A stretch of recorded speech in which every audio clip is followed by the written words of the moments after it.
Bonjour à toutes et à tous. Cette session parlementaire à Strasbourg a été marquée par un sujet majeur pour l'Europe. Le président de la Commission européenne, Jean-Claude Juncker, a présenté devant les eurodéputés les contours du plan d'investissement européen dit des 300 milliards qui était très attendu. Cela représente une première victoire arrachée par la gauche. En effet, depuis le déclenchement de la crise, la droite européenne n'a eu de cesse de prôner des positions totalement dogmatiques, libérales et qui ont été catastrophiques, notamment en termes d'emploi. La généralisation des politiques d'austérité a éloigné toute perspective de reprise économique en Europe. Le plan Juncker est donc l'acte de contrition, on peut dire, des conservateurs pour se faire pardonner leurs péchés et leurs échecs. Mais comme l'ensemble des députés de la délégation socialiste française, je partage le constat suivant. Ce plan ne suffit pas.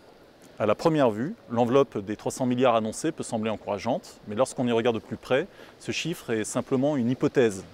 Jean-Claude Juncker mise en fait sur des effets de levier, c'est comme ça qu'on l'appelle, difficile à anticiper, qui permettrait de multiplier comme par magie 21 milliards d'investissements publics en 315 milliards d'investissements.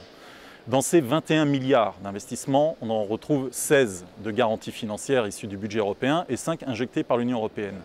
Mais pour être crédible, pour constituer une somme capable de relancer la machine de l'investissement et de l'emploi en Europe, nous, socialistes, pensons que ce plan n'est pas du tout à la hauteur des enjeux. Ce n'est pas de 21 milliards dont nous avons besoin, mais de 100 milliards d'argent public, afin d'atteindre un total d'investissement public et privé de 800 milliards à peu près. Pour cela, les États doivent directement contribuer au fonds d'investissement, et ces contributions doivent être exclues du calcul du déficit. C'est là la proposition que nous, socialistes européens, avons défendue et continuerons de défendre. Je rappelle que si ce plan d'investissement existe, c'est grâce à notre action. Mais pour qu'il sonne comme un signal de réorientation, pour qu'il sorte l'Europe du cercle vicieux de l'austérité, il doit demain se donner plus de moyens. Comme le souligne l'ensemble des députés socialistes, nous devons sortir évidemment du contexte de chômage de masse, de déflation, de précarité qui peut conduire à la désintégration de l'Europe. Nos propositions, nos solutions, nous en sommes convaincus, permettraient de sortir rapidement de la crise.